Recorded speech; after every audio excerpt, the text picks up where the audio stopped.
The sun beat down on the firing range like a hammer on an anvil. Sergeant Maya Torres wiped the sweat from her forehead and checked her Barrett M82 rifle one more time. The big .50 caliber weapon was heavy in her hands, but she knew it well. She had carried it for 3 years now, through desert sand and mountain rock. Today was qualification day, and she needed to prove herself all over again. Maya was 27 years old and had been in the Army for 5 years. She was the only female sniper in her battalion. Some people thought that was special. Others thought it was wrong. Maya tried not to think about it too much. She just wanted to do her job. Around her, other soldiers were preparing their weapons. Some cleaned their rifles. Others checked their scopes. A few stretched their muscles, getting ready for the long hours of shooting ahead. The air smelled like gun oil and dust. Maya breathed it in. This was her world now.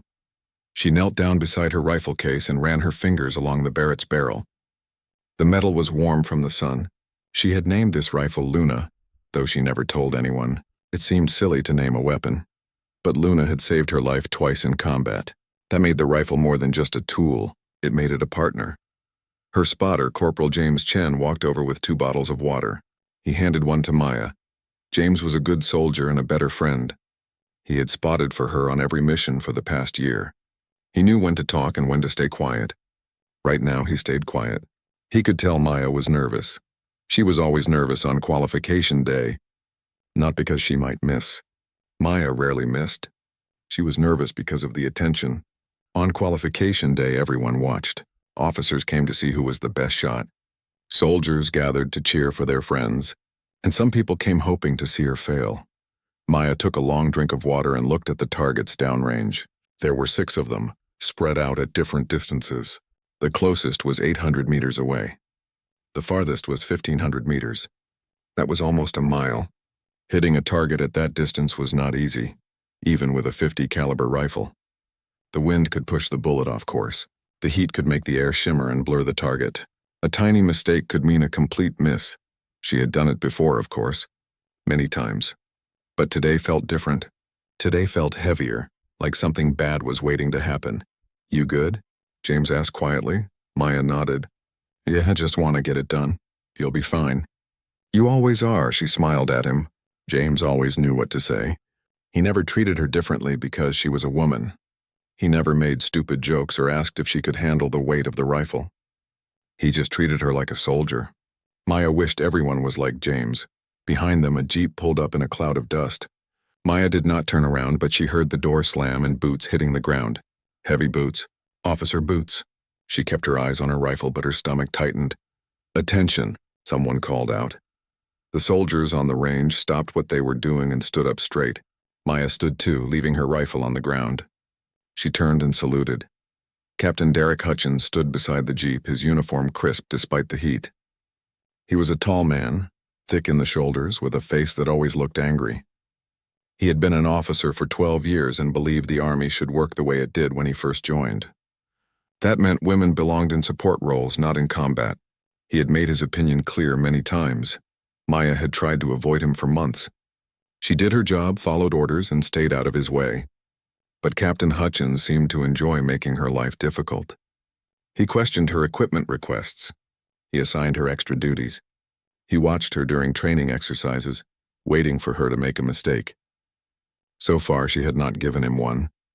Lieutenant Colonel Sandra Okafor stepped out of the jeep behind the captain. She was the range officer today, which made Maya feel a little better. Lieutenant Colonel Okafor was fair. She cared about performance, not politics.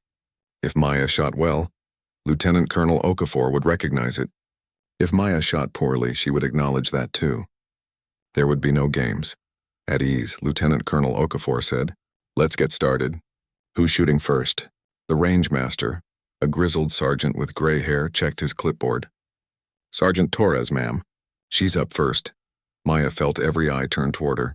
Her heart started beating faster. First shooter was both an honor and a curse. If she did well, she set the standard. If she did poorly, everyone would remember. Captain Hutchins made a sound in his throat. It was not quite a laugh, but close. "Torres," he said, loud enough for everyone to hear. Interesting choice for first shooter. Lieutenant Colonel Okafor looked at him. "Sergeant Torres is our top-rated marksman, Captain. She earned the first position. "Of course," Captain Hutchins said, but his tone said he disagreed. Maya picked up her rifle and walked toward the firing line. The Barrett M82 weighed nearly 30 pounds when loaded. Add the scope and bipod, and it was closer to 35. Maya had carried heavier things. She had carried wounded soldiers.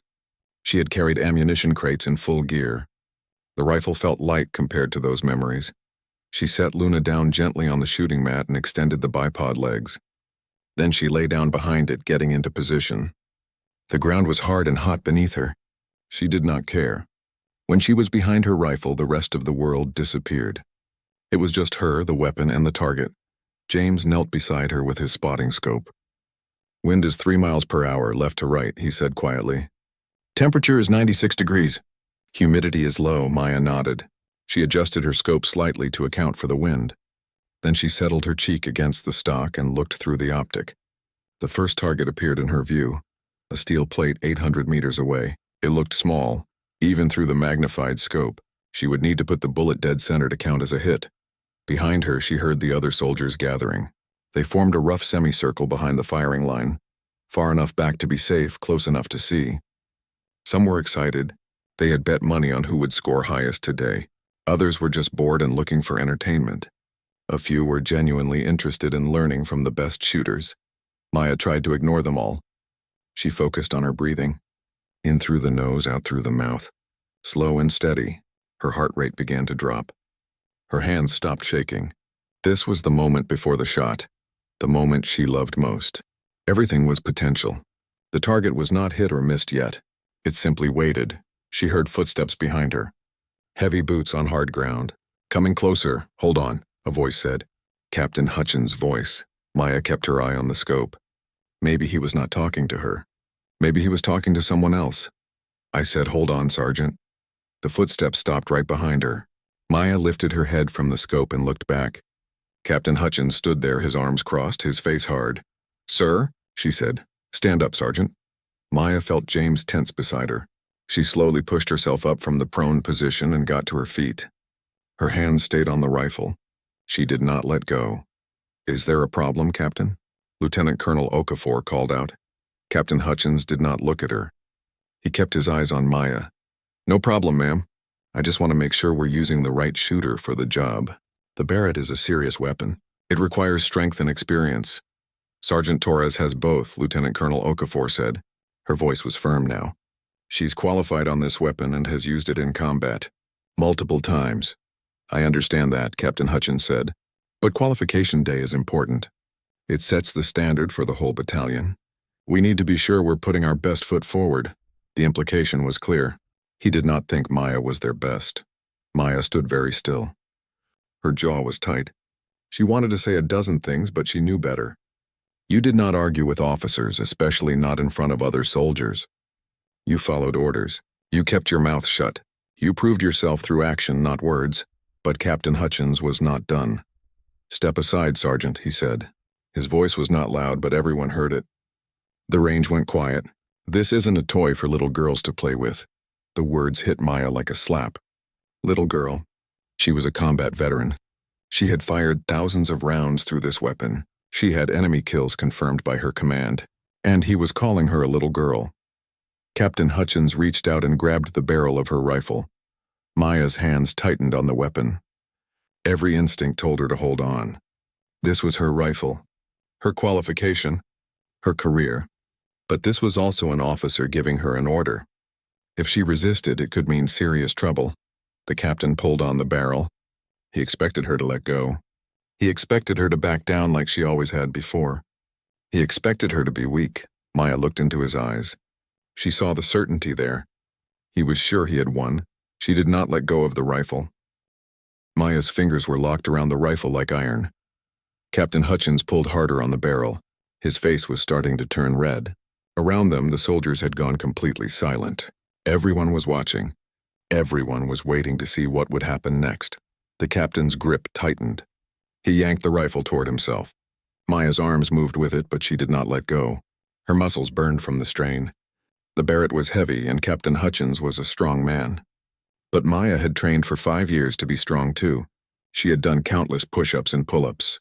She had carried heavy packs on long marches. She had pulled herself up rocky cliffs and through obstacle courses. Her body knew how to fight. But this was not supposed to be a fight. This was supposed to be her qualification day. "Sir," Maya said through gritted teeth, "this is my assigned weapon. This is my qualification test." Captain Hutchins' eyes flashed with anger. "I gave you an order, Sergeant. Let go of the weapon." "Captain Hutchins," Lieutenant Colonel Okafor's voice cut through the tension. She was walking toward them now, her boots kicking up dust. "What are you doing?" "Making a command decision, ma'am," the captain said. He still had not let go of the rifle. Neither had Maya. They stood there in a strange tug of war, the big .50 caliber rifle between them like a bridge. "I don't think Sergeant Torres is the right choice for first shooter. The Barrett requires—" "I know what the Barrett requires," Lieutenant Colonel Okafor interrupted. She stepped up beside them. "And I know Sergeant Torres's qualifications. She's shooting first because she earned that spot. Now let go of her weapon." Captain Hutchins's jaw clenched. For a moment Maya thought he might actually obey, but then his pride took over. He was an officer. He was not used to being contradicted, especially not in front of enlisted soldiers. He pulled the rifle harder, so hard that Maya stumbled forward a step. Her boot caught on the edge of the shooting mat. She started to lose her balance. That was when something inside her snapped. Maya had spent 5 years following orders. 5 years proving herself over and over again. 5 years being quiet and professional, while people like Captain Hutchins questioned whether she belonged. She had swallowed her anger. She had ignored the whispers. She had worked twice as hard as everyone else just to be seen as half as good, but she was done backing down. Maya shifted her weight and twisted her body. It was a move she had learned in combatives training, the hand-to-hand fighting course all soldiers went through. When someone grabbed your weapon, you did not pull away. You moved toward them and used their own strength against them. She stepped into Captain Hutchins and rotated the rifle sharply. The barrel twisted in his hands. The sudden movement caught him by surprise. His grip slipped. Maya drove her shoulder forward and used her whole body weight to break his hold. There was a crack.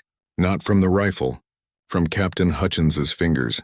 The captain let go with a shout and stumbled backward. He grabbed his right hand with his left, his face twisted in pain. Maya stood there holding her rifle, breathing hard, her heart pounding like a drum. The range was dead silent. Nobody moved. Nobody spoke. They all just stared. Maya's mind raced. What had she done? She had just physically resisted an officer. She had hurt him. It did not matter that he had grabbed her weapon first. It did not matter that she was defending her right to qualify. She was enlisted. He was an officer. The rules were clear. Her career was probably over. Captain Hutchins straightened up. His face was bright red now, partly from pain and partly from rage. But there was something else there too.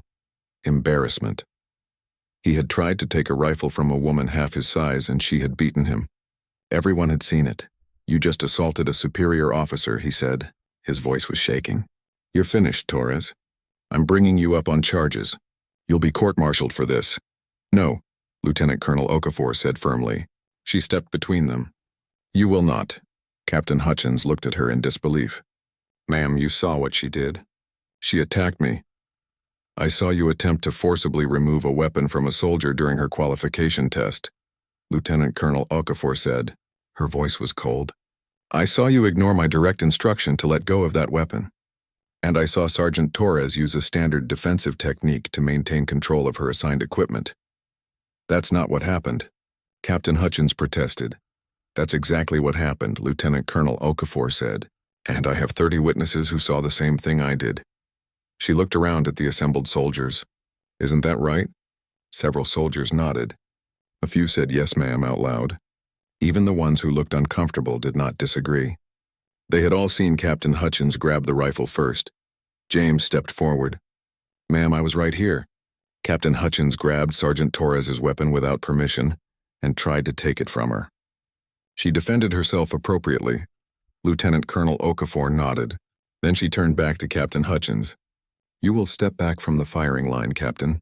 That's an order. If you interfere with another soldier's qualification, we will have a formal discussion about your conduct. Do I make myself clear?" For a long moment, Captain Hutchins did not move. His face was a storm of anger and humiliation. He looked at Maya with pure hatred. She met his eyes and did not look away. She had broken his grip. She would not break under his stare. Finally, the captain took a step back, then another. He cradled his right hand against his chest. "This isn't over," he said quietly. Only Maya and Lieutenant Colonel Okafor were close enough to hear. "You just made the biggest mistake of your career, Sergeant." He turned and walked away toward the jeep. His boots were heavy on the ground. He did not look back. Maya watched him go. Her hands were shaking now. The adrenaline was fading, leaving behind fear and doubt. What had she done? Even if Lieutenant Colonel Okafor protected her, Captain Hutchins had power. He could make her life miserable. He could block her promotions. He could find ways to push her out of the army. "Sergeant Torres," Lieutenant Colonel Okafor said. Maya snapped to attention. "Yes, ma'am. Are you ready to shoot?" The question caught Maya off guard. After everything that had just happened, Lieutenant Colonel Okafor still wanted her to qualify. "Ma'am, that wasn't a difficult question, Sergeant. Are you ready to shoot?" Maya took a breath. Her hands were still shaking. Her heart was still racing. But she had come here to shoot. She had come here to prove herself. And she was not going to let Captain Hutchins take that away from her. "Yes, ma'am," she said. "I'm ready." "Good, then get into position." Maya knelt down and lay behind her rifle again. The ground felt different now. Everything felt different. The weight of what had just happened pressed down on her shoulders. She tried to push it away, but it stuck like tar. James knelt beside her again. He did not say anything at first. He just adjusted his spotting scope and checked the wind. Then very quietly he said, "That was the bravest thing I've ever seen." Maya did not feel brave. She felt terrified. "Wind is still 3 miles per hour left to right," James continued. "You've got this, Maya. Same as every other day." But it was not the same as every other day. Every other day she had not broken an officer's grip. Every other day she had not made an enemy of someone who could destroy her career. Every other day the pressure had not been this heavy. Maya settled her cheek against the stock and looked through her scope. The first target swam into view. 800 meters.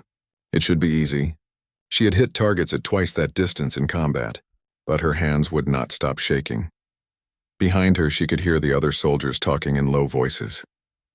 Some sounded impressed, others sounded worried. A few sounded like they thought she had just committed career suicide. Maya tried to block them all out. She focused on her breathing. In through the nose. Out through the mouth. She imagined the air flowing into her lungs and pushing out all the fear and doubt. She had been trained for this. She had done this 1,000 times. The rifle did not care about Captain Hutchins. The rifle did not care about politics or rank or gender. The rifle only cared about the fundamentals: grip, stance, breathing, trigger control. Maya's heartbeat began to slow. Her hand steadied. The target came into sharp focus through the scope. She could see every detail of the steel plate. She could see the paint marks from previous shooters. She could see a small dent near the bottom edge. She placed the crosshairs dead center. Then she waited. She waited for her breath to reach the bottom of the exhale. She waited for the space between heartbeats. She waited for the moment when everything was perfectly still. Lieutenant Colonel Okafor's voice carried across the range. "Sergeant Torres, you are cleared to fire when ready." Maya's finger moved to the trigger. The pressure point was familiar. She had pulled this trigger so many times that her finger knew exactly how much force to apply. Not too fast. Not too slow. Smooth and steady. The world narrowed. There was no Captain Hutchins. There was no career. There was no fear. There was only the target and the rifle and the shot. Maya squeezed the trigger. The Barrett roared. The sound was enormous, a deep boom that echoed across the desert. The rifle kicked back against her shoulder with brutal force. 50 caliber rounds were not gentle. They hit with the power of a truck. But Maya was ready for it. She absorbed the recoil and kept her eye on the scope. Downrange, the steel target rang like a bell. Maya worked the bolt on her rifle and felt the next round slide into the chamber. The first shot had been good. Perfect even, but one good shot meant nothing if the next 5 failed. She needed all 6. Anything less would give Captain Hutchins ammunition. He would say she got lucky. He would say she was not consistent. He would say she did not belong behind a 50 caliber rifle. She could not give him that satisfaction. James adjusted his spotting scope. "Target 2 is at 1,000 meters, he said quietly. "Wind is still 3 miles per hour. Range is clear." Maya found the second target through her scope. It was farther away than the first, which meant the bullet would drop more. She would need to aim higher to compensate. She made the adjustment and settled into position again. Her shoulder ached where the first shot had slammed into it. The Barrett did not apologize for its power. Each shot left a bruise. By the end of the day, her shoulder would be black and blue. Maya did not care. Pain was temporary. Failure was permanent. She controlled her breathing again. In through the nose. Out through the mouth. The target grew sharp in her vision. She could see the metal gleaming in the sunlight. She could see the heat waves rising from the desert floor between her and the target. Those heat waves could play tricks on the eyes, making the target seem to move when it was standing still. Maya had learned to see through them. Her finger found the trigger. She applied steady pressure. The Barrett roared again and the rifle kicked back. Maya rode the recoil and kept her eye on the scope. The target rang out. Another hit. Center mass, James confirmed. Good shot, 2 down. 4 to go. Behind her, Maya heard Lieutenant Colonel Okafor talking to the rangemaster. Their voices were low, but Maya could make out a few words. Something about an incident report. Something about Captain Hutchins. Maya tried not to think about it. She had a job to do right now. Everything else could wait. She cycled the bolt and loaded the third round. Target 3 was at 1,200 meters. Nearly 3/4 of a mile. At that distance, gravity pulled hard on the bullet. Wind became more important. Tiny mistakes became big misses. Maya checked her data card, a small notebook where she kept information about different distances and wind conditions. She had written everything down during training and practice sessions.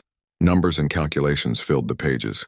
Most shooters relied on their spotters for this information, but Maya liked to double-check. 2 sets of eyes were better than 1. 1,200 meters, James said. Adjust up 0.4 mils. Wind is picking up slightly. Now 4 miles per hour, same direction. Maya made the adjustments to her scope. The clicks of the turret were precise and mechanical. Each click moved her point of aim slightly. Too many clicks and she would miss high. Too few and she would miss low. She counted carefully and stopped at exactly the right number. She settled behind the rifle again. This time she took longer to prepare the shot. The increased distance meant more variables, more chances for error. She studied the target through her scope, watching how the heat waves moved across it. She felt the wind on her face, light and steady from the left. The flag downrange confirmed it, fluttering gently in the breeze. Maya waited for the perfect moment. Her breathing slowed. Her heart rate dropped. The world became very small and very focused. There was a saying among snipers, "You cannot miss fast enough to win." Speed did not matter. Accuracy was everything. She squeezed the trigger. The third shot broke clean. The Barrett thundered. The target rang. Hit, James said. He sounded pleased. You're 3 for 3. Maya allowed herself a small moment of relief. 3 perfect shots. She was halfway there. But the hardest targets were still ahead. The next one was at 1,400 meters. After that, 1,500. Those were the shots that separated good shooters from great ones. She cycled the bolt and prepared for target 4. Her arms were getting tired now. Holding the big rifle steady required constant muscle tension. Her back ached from lying in the prone position. Sweat ran down her face and stung her eyes. She blinked it away and kept working. 1,400 meters, James said. Wind is holding at 4 miles per hour. Temperature is rising. You're doing great, Maya. Keep it steady. Maya appreciated his encouragement, but she also knew the truth. 3 good shots meant nothing if she missed the 4th. In qualification, you were only as good as your worst shot. 1 miss could drop her score dramatically. 2 misses could be the difference between passing and failing. She found target 4 in her scope. It looked small now, distant.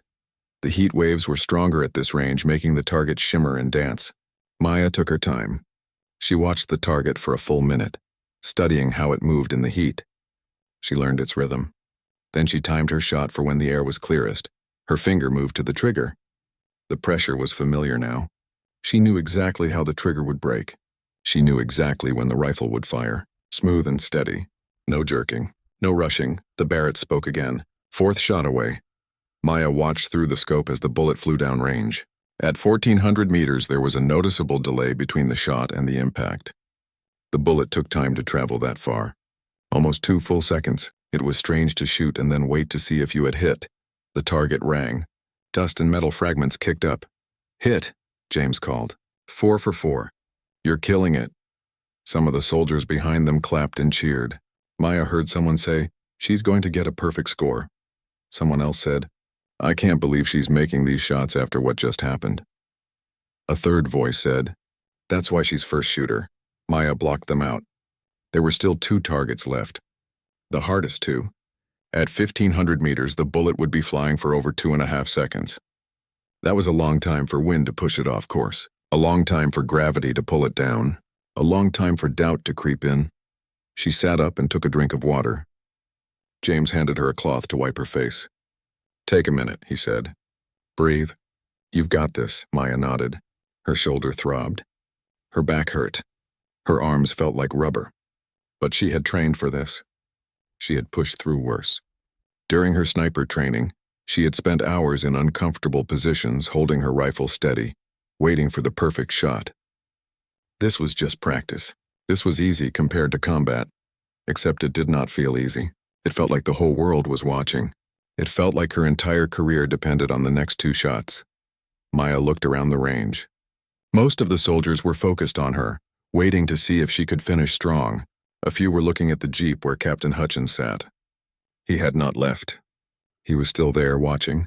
Even from this distance, Maya could feel his anger. Lieutenant Colonel Okafor caught her eye and gave a small nod. It was a gesture of confidence. You can do this, the nod said. Finish what you started. Maya lay back down behind her rifle. She cycled the bolt and loaded the 5th round. Target 5 was at 1,400 meters, same as target 4, but it was positioned differently, slightly to the right. That meant she needed to adjust for a crosswind effect. James gave her the numbers. She made the adjustments. Then she settled in and prepared to shoot. This time, doubt tried to creep in. What if she missed? What if all the pressure and stress finally caught up with her? What if Captain Hutchins was right and she was not good enough? Maya forced the thoughts away. Doubt was the enemy. Doubt made you hesitate. Doubt made you flinch. Doubt made you miss. She had to trust her training. She had to trust her rifle. She had to trust herself. She found the target in her scope. She watched the heat waves. She felt the wind. She timed her breathing. And when everything aligned, when that perfect moment arrived between heartbeats, she took the shot. The 5th round flew downrange. Maya watched it go. Time seemed to slow down.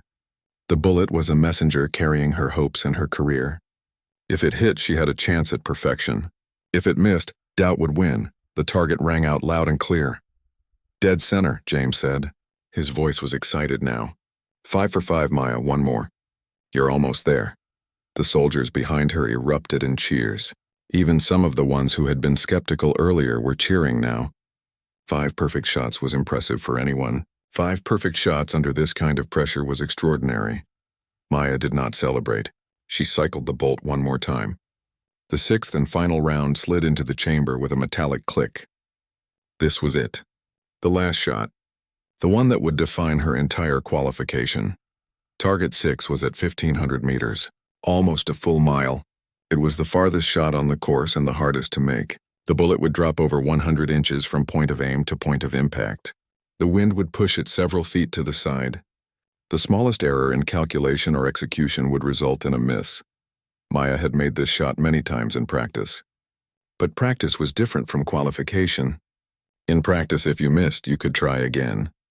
In qualification, you got one chance, one bullet, one moment to prove everything. James was quiet beside her. He knew this shot mattered more than all the others. He checked his data one more time, then gave her the numbers. Maya adjusted her scope carefully. Up and to the left to compensate for bullet drop and wind drift. The adjustments felt right. They matched her training and experience. But feeling right was not enough. The shot had to be right. Maya settled in behind the rifle for the last time. The Barrett roared one last time. The sound rolled across the desert like thunder. Maya felt the massive recoil slam into her shoulder, but she kept her eye pressed to the scope. The bullet was flying now, cutting through the hot air toward the distant target. 1,500 meters. Almost a mile. The flight time felt like forever. Maya watched, waited, hoped. Then, far downrange, the target rang out. The sound was faint at that distance, but unmistakable. Metal on metal. A hit. For a moment, nobody moved. Nobody spoke. They all just stared at the distant target, processing what they had seen. Then James jumped to his feet. "Hit!" he shouted. Dead center. 6 for 6. Perfect score! The range erupted. Soldiers cheered and clapped. Some whistled. Others pumped their fists in the air. Even the rangemaster, who had seen hundreds of qualifications, was nodding with approval. A perfect score was rare. A perfect score under these circumstances was almost impossible. Maya lay behind her rifle, not moving. Her heart was pounding. Her hands were shaking again, but this time from relief instead of fear. She had done it. 6 shots, 6 hits. She had proven herself in the most public way possible. She engaged the safety on her rifle and slowly stood up. Her legs were wobbly. Her whole body ached. She felt like she might collapse. But she forced herself to stand straight. She was still a soldier. She still had to maintain her bearing. Lieutenant Colonel Okafor walked over to her. The officer's face was serious, but her eyes showed approval. "Outstanding marksmanship, Sergeant Torres," she said loudly so everyone could hear.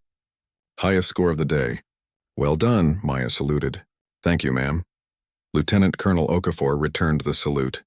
Then more quietly she said, "That was impressive. But you know this isn't over, right?" Maya glanced toward the jeep. Captain Hutchins was still there. He had watched the whole thing. 6 perfect shots. He had seen her prove that she belonged behind that rifle. But from the look on his face, it had not changed his mind about anything. If anything, he looked angrier now. "I know, ma'am," Maya said. "Watch your back, Sergeant. Do everything by the book. Don't give him any ammunition." "Yes, ma'am." Lieutenant Colonel Okafor nodded and walked away to prepare for the next shooter. James came over and offered Maya his hand. She shook it, and he pulled her into a quick hug. "That was incredible," he said. "You just made history." Maya did not feel like she had made history. She felt like she had barely survived. She picked up Luna and carefully packed the rifle back into its case. Her hands moved through the familiar routine, but her mind was elsewhere. She kept thinking about Captain Hutchins, about his hand grabbing her rifle, about the look in his eyes when she broke his grip, about the promise he had made. This isn't over. The rest of the qualification day passed in a blur. Other soldiers took their turns shooting. Some did well. Others did poorly. Nobody else got a perfect score. By the end of the day, Maya's performance was all anyone wanted to talk about. In the chow hall that evening, soldiers kept coming up to congratulate her.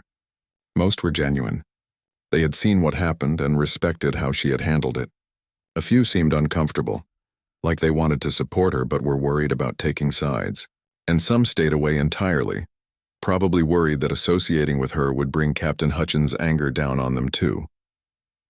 Maya sat with James and a few other soldiers from her platoon. They were eating and laughing, recounting the day's events. But Maya barely touched her food. She kept expecting Captain Hutchins to appear. Kept waiting for the other shoe to drop. It took 3 days. On Monday morning, Maya reported for duty and found a stack of extra tasks waiting for her. Clean the armory, inventory all the equipment in the supply room, organize the training materials in the office. All tasks that usually got spread out among several soldiers, all assigned to her. The duty roster had Captain Hutchins' signature at the bottom. Maya did not complain. She just did the work. She cleaned the armory until it sparkled. She counted every piece of equipment in the supply room twice to make sure the inventory was perfect. She organized the training materials by date and category. It took her 16 hours. She did not leave until after midnight. The next day, there were more tasks. And the day after that, even more. Captain Hutchins was burying her in work. He was trying to wear her down, trying to make her crack. Maya refused to crack. On Thursday, she was called to Captain Hutchins's office. Her stomach dropped. This was it. Whatever he was planning, it was about to happen. She knocked on the door and waited. "Enter," Captain Hutchins called. Maya stepped inside and saluted. Captain Hutchins was sitting behind his desk, his right hand wrapped in a bandage. The hand she had hurt. He did not return her salute right away. He just looked at her with cold eyes. "Sergeant Torres," he finally said. "Sit down." Maya sat. She kept her back straight and her eyes forward. "Do not show fear. Do not show weakness." Captain Hutchins picked up a piece of paper from his desk. "I've been reviewing your performance record," he said, "and I've found several concerns." Here it comes, Maya thought. You were late to formation 3 weeks ago, Captain Hutchins continued. Your weapon maintenance log shows a missed signature last month, and several soldiers have reported that you've been difficult to work with. Maya's jaw tightened. She had not been late to formation. She had been early. The missed signature was a clerical error that had been corrected, and no soldiers had complained about working with her. Captain Hutchins was making things up. Sir, I believe there's been some misunderstanding, Maya began. Are you calling me a liar, Sergeant? No, sir. I'm just saying, I have documentation right here. Captain Hutchins tapped the paper on his desk. This is going in your file. Consider it a written counseling statement. If I see any more issues with your performance, we'll be looking at more serious consequences. Do you understand? Maya understood perfectly. He was building a case against her. He was creating a paper trail to justify getting rid of her. It did not matter that the accusations were false. Once something went in your file, it was hard to remove. It became part of your permanent record. It affected promotions and assignments. It followed you for your entire career. Yes, sir, Maya said. I understand. Good, you're dismissed. Maya stood, saluted, and left the office. Her hands were shaking. Her eyes burned with tears she refused to shed. Not here. Not where anyone could see. She made it outside and found a quiet spot behind one of the buildings. Then she let herself feel it. The anger, the frustration, the unfairness of it all. She had done everything right. She had followed the rules. She had proven herself over and over, and it still was not enough. She pulled out her phone and stared at it. She wanted to call someone. Her father, her best friend, anyone who would understand. But what would she say? That her commanding officer was targeting her? That she was being punished for defending herself? It sounded like excuses. It sounded like complaining.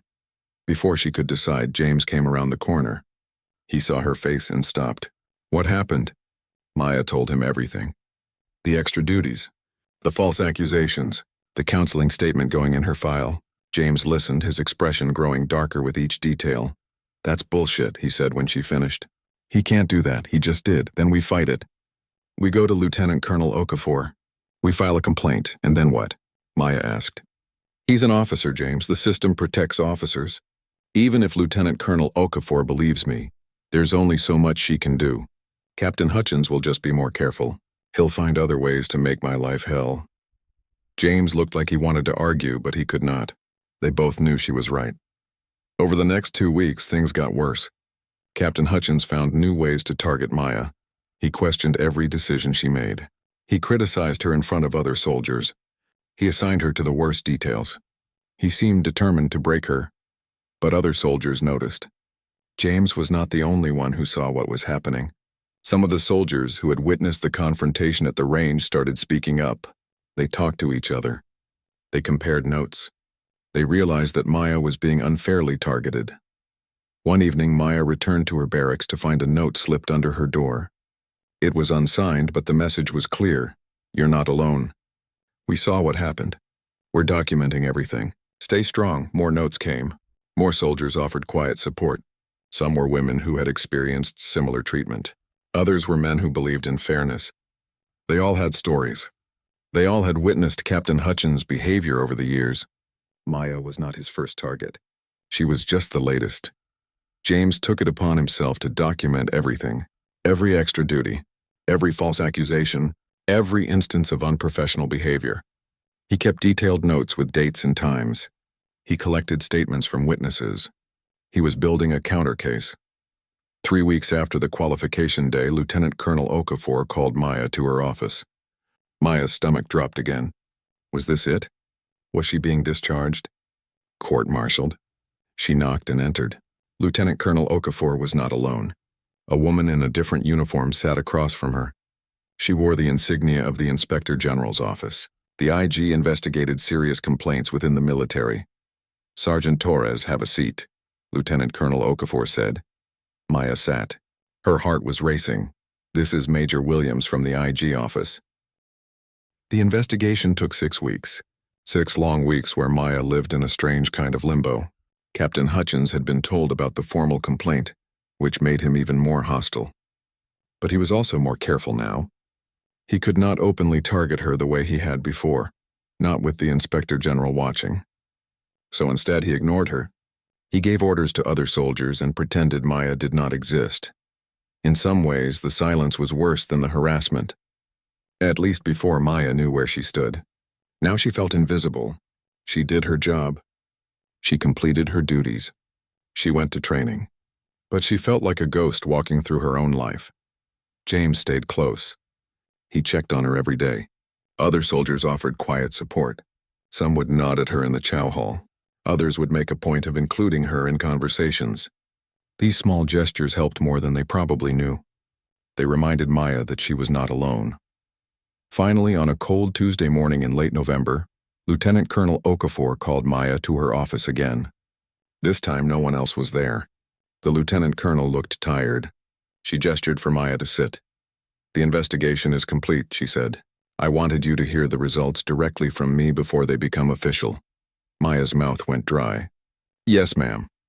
Captain Hutchins has been formally reprimanded for conduct unbecoming an officer.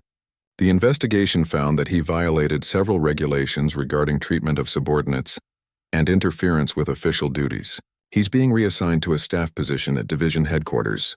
He'll no longer have direct command over field units." Maya felt something release in her chest. Relief, vindication, but also exhaustion. "What about my record, ma'am?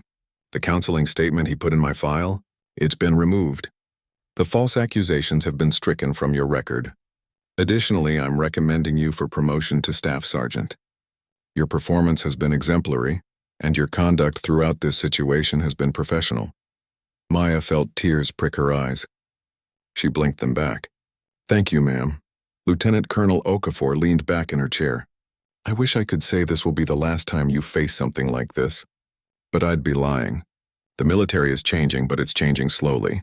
There are still people like Captain Hutchins who think women don't belong in certain roles. You'll probably encounter more of them in your career." "I know, ma'am. But here's what I want you to remember. You didn't back down. You didn't let him take your rifle, and you didn't let him take your career. That takes courage. Real courage. The kind that matters," Maya nodded. She did not trust herself to speak. "One more thing," Lieutenant Colonel Okafor added. "The Leadership Development Program is looking for instructors. They want experienced soldiers who can teach others how to handle difficult situations professionally. I've recommended you.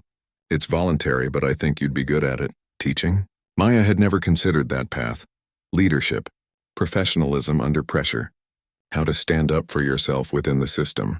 These are things soldiers need to learn, and you've lived them. Think about it. Maya left the office feeling lighter than she had in weeks. The investigation was over. Captain Hutchins was gone. Her record was clean. For the first time since that day on the range, she could breathe. That evening, her phone rang. It was her father. Maya had told him about the investigation, but had kept the details vague. She did not want him to worry, but now she could tell him everything.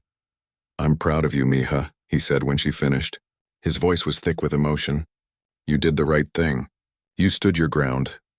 I was scared, Dad. I still am sometimes. Being brave doesn't mean not being scared. It means doing what's right even when you are scared.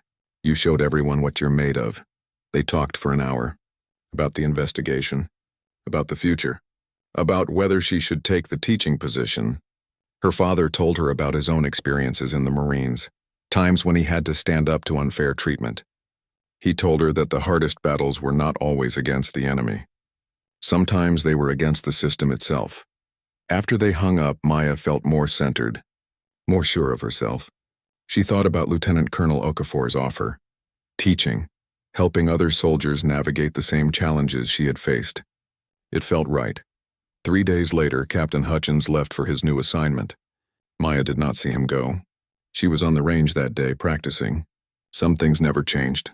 She still loved shooting, still loved the focus and discipline it required. And she still loved Luna, her Barrett M82. 2 weeks after that, the promotion board results came out. Maya had been selected for staff sergeant. The promotion meant more responsibility, more leadership opportunities, and more pay. But mostly it meant recognition. The Army was saying she belonged. Her skills and dedication had been officially acknowledged. James insisted on celebrating. He gathered a group of soldiers from their unit and took everyone out for pizza. They laughed and told stories and toasted Maya's promotion.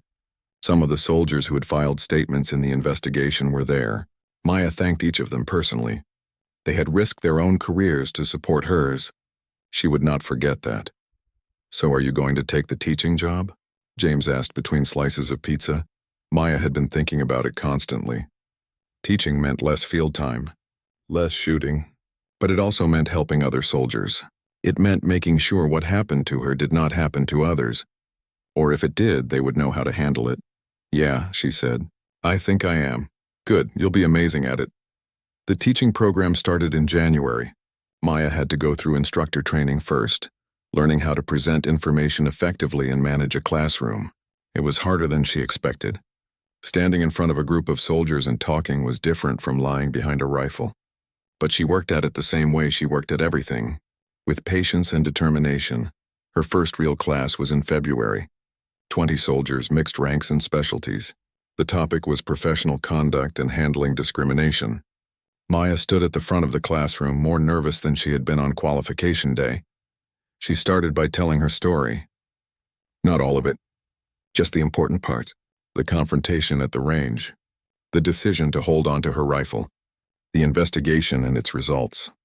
She kept it factual and professional, but she did not hide the difficulty of it. She wanted them to understand that doing the right thing was not always easy. The soldiers listened. Some took notes. A few asked questions. 2 female soldiers stayed after class to talk to her privately. They shared their own experiences with discrimination. Maya listened and offered advice. She gave them her contact information and told them to reach out if they needed support. Word spread. Other soldiers started seeking her out. Some wanted advice on handling difficult commanders. Others wanted to talk about discrimination they had witnessed or experienced. Maya helped where she could. She connected people with resources. She encouraged them to document incidents and speak up when appropriate. She reminded them that they were not alone. 6 months after the qualification day, Maya was asked to speak at a battalion leadership seminar. The topic was maintaining professionalism under pressure. She prepared carefully, practicing her presentation until it flowed naturally. She included case studies and practical examples. And she told her story again, though it got easier each time. The audience was mostly officers and senior enlisted leaders. Maya saw some skeptical faces. Some people who probably thought a young staff sergeant had no business teaching them anything, but she also saw people who were genuinely interested, people who wanted to learn. She talked about the importance of standing up for yourself while respecting the chain of command. She explained how to document incidents and when to involve higher authorities. She discussed the difference between disagreement and disrespect.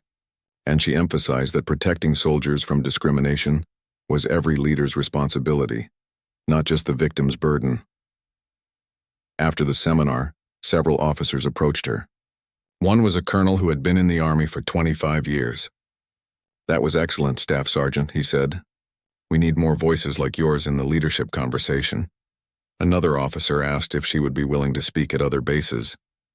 The Army was trying to improve its culture around discrimination and harassment, and they needed credible voices to help with that effort. Maya agreed. It felt like her experience could serve a larger purpose now. The pain had meaning. By summer, Maya was dividing her time between her regular duties and teaching.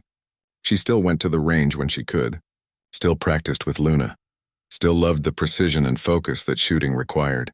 But teaching had become important to her too. She was making a difference in a way that bullets could not.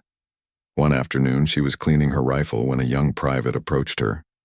The private was female, barely 20 years old, fresh out of basic training. She looked nervous. "Staff Sergeant Torres?" the private said. "Yeah, what can I do for you? I heard you're a sniper. I want to try out for sniper school. But my squad leader says women aren't strong enough for it. He says I should pick a different specialty." Maya looked at the young private. She saw herself 5 years ago, full of determination but lacking confidence, wanting to prove herself but not sure how. She set down her cleaning cloth. "Sniper school is hard," Maya said.